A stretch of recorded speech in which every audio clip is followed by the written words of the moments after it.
Good day mga ka-sports natin dyan. Pagdating sa laban ng Choco Mucho at ng Creamline Cool Smashers, umangat ang kagalingan ng Team Good Vibes. Hirap na hirap si Cici Rondina at ang kanyang team ay hindi nga nakaporma pagdating sa Creamline.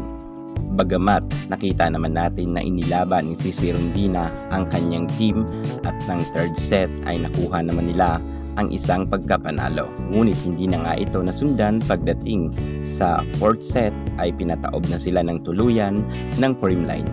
Ano ba ang wala sa Choco Mucho at bakit sila natalo ng mabilisan ng Creamline Cool Smashers? Gumalaw naman ang Choco Mucho at ipinakita naman nila ang kanilang best. Ngunit sadya talagang kinapos sila at kinulang. Aalamin natin ang mga dahilan kung bakit mabilisan natalo ang Choco Mucho ng CCS at kung ano ba ang kanilang kakulangan. Pero bago ang lahat, ninanais ko sa inyong imbitahan kayo na bisitahin ang Korean Supplies na original na talagang mapapamangha kayo dahil sa gaganda ng mga produkto nila. At syempre, kung nais nyong gumanda katulad ng inyong mga hinahangaan volleyball player, ano pang hinihintay nyo? Bisitahin nyo na sa kanilang link at sa kanilang FB page ang Korean Supplies. Trusted to mga ka-sports. So ayan na nga, bago ang lahat, subscribe ka muna. Click ang ating notification bell para lagi kang updated sa lahat ng issues sa volleyball. Susunod na. Stars, I'm a fool for your love.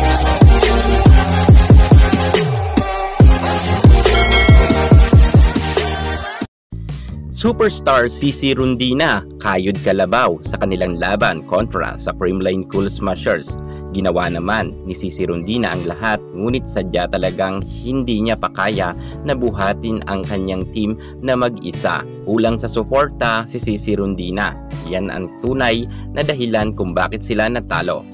Bagamat natalo ang team ni Rondina ay marami naman mga humanga sa kanya dahil nagkaroon nga siya ng 24 big points. Subalit iyan ay hindi sasapat para mapataob nila ang Creamline Cool Smashers dahil tinapatan rin yan ng ating Darna Queen Gemma Galanza. Ang 24 big points ni Cici Rondina ay burado yan dahil sa kagalingan ng Creamline Cool Smashers. Saan ba talaga nagkulang ang koponan ni Rondina kung bakit sila natalo? Ano ang wala sa kanila na meron sa Creamline Cool Smashers? Well, iyan ngayon ang ating pag-uusapan. Eto na nga, unahin na muna natin sa outside spiker ng Creamline Cool Smashers, ang Darna Queen Gemma Galanza, kung saan nagkaroon nga siya ng puntos katapat ni Cici Rondina na meron rin si Gemma ng 24 big points, 22 attack, and 1 block and 1 ace. Grabe rin talaga itong si Gemma Galanza. Hindi rin nagpakabog kay Cici Rondina, tinapatan niya talaga. So dito pa lang kitang-kita na ninyo kung ano ang pagkakaiba ng Creamline at ng Choco Mucho players. Si Rondina na superstar ng Choco Mucho, isang player lang ang kanyang katapat na buhatera itong si Rondina, pero mas buhatera ang mga Creamline players. Lahat dito gumagalaw, kung kaya nga ang 24 big points na sinasabi ng mga fans ni Rondina na hinahangaan nila ay tinapatan lang nga yan ni Gemma Galanza. At wala talagang suporta ang ibang mga players kay Rondina, kaya nga sila natalo. Samantalang pinuri naman ni Cici Rondina ang kagalingan ni Queen Gemma Galanza at napahanga talaga siya kay Gemma. Speaking sa napahanga, hindi lang si Gemma Galanza ang gumalaw sa Creamline, marami yan. Idagdag na nga rin natin dito ang napakagaling at beauty queen na si Michelle Gumabaw, kung saan bumira nga siya ng 22 big point. Nakita ninyo yan mga ka-sports. Bukod sa 24 points na pinakawalan ni Gemma Galanza na score, meron pa silang MVP na si Michelle Gumabaw na talagang sobrang taas rin ang in-score. 22 big points ang opposite hitter ng CCS, samantalang hindi man lang naka-double digit ang mga opposite hitter ng Choco Mucho.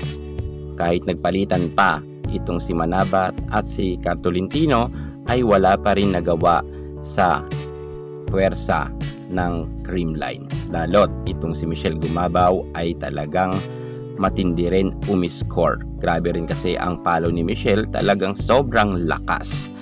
At bukod nga kay beautiful Michelle Gumabaw na nagkaroon ng 22 big point at Gemma Galanza na mayroon 24 rin na puntos, sumakit palalo ang ulo ng mga players ng Choco Mucho matapos pumuntos rin si Eliza Valdez ng 8 puntos at si MV Fons ay 7 puntos. Imagine, mayroon na silang top scorer na si Gemma Galanza at Michelle Gumabaw, dumagdag pa si Eliza Valdez at itong si MV Fons. Di lalo talagang wala nang magagawa dito ang Choco. At hindi lang mga spikers ng Creamline Cool Smashers ang umariba ng puntos at galing, maging ang middle blocker ng CCS na si Bea De Leon ay nagkaroon ng 10 points at si Pangs Panaga ay 8 points. So dito pa lang ay talagang kitang-kita na natin na malayong malayo ang nasabi nating Choco Mucho players kung ikukumpara nga dito sa CCS players. Lahat halos kasi ng mga players sa CCS ay talagang pumuntos. Ito ang tinatawag talaga na tunay na masasabi nating all-star sa galing at all-star sa lakas. Walang nagpapaiwan at lahat ay meron ngang ambag. Speaking sa meron ambag, hindi naman to mangyayari kung hindi sa napakagaling natin na setter na si Kyle Negrito, kung saan naman nagkaroon naman siya ng 21 excellent set at syempre meron pa siyang 3 na ipunto sa kanyang 1-2 play at services. Grabe talaga ang Creamline Cool Smashers. Talagang masasabi natin na sobrang napakagaling na ngayon ni Kyle Negrito bilang ang setter dahil napaikot niya lahat ng bola. Hindi lang siya tumutok sa isang players, hindi gaya nga kay Alba na panay sisirundi na lang ang kanyang mga set. Kita naman natin na si Kyle Negrito ay lahat halos ng kanyang mga ka-co-teammates ay napasahan niya ng bola, kung kaya lahat nga ay mayroon ambag at malalaki ang mga scores. Ganyan kagaling itong si Negrito. At syempre, dahil na rin yan sa ating magaling na si Kyla Atienza, ang libero ng CCS. At hindi lang naman kasi si Kyla Atienza dyan ang magaling rumisib. Halos karamihan ng mga players ng CCS ay sobrang napakaganda rin ng kanilang ibinabatong first ball kay Negrito. Kahit si Gemma Galanza, Ella De Jesus kapag nasa likuran at may tulong pa yan ni Denden Lazaro Revilla. So, iyan talaga ang tinatawag mga ka-sports na teamwork.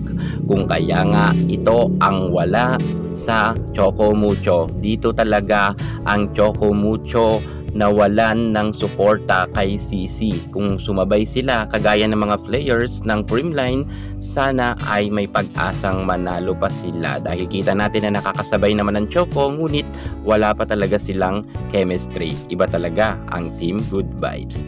Well, sa pagkatalo naman ng Choco Mucho ay masasabi natin na magiging ito ang kanilang paghuhugutan para sa kanilang mga susunod na laban para muli silang manalo dahil sunod-sunod na nga ang pagkatalo ng Choco, kinakailangan nilang bumawi para makapasok nga sila sa quarter final.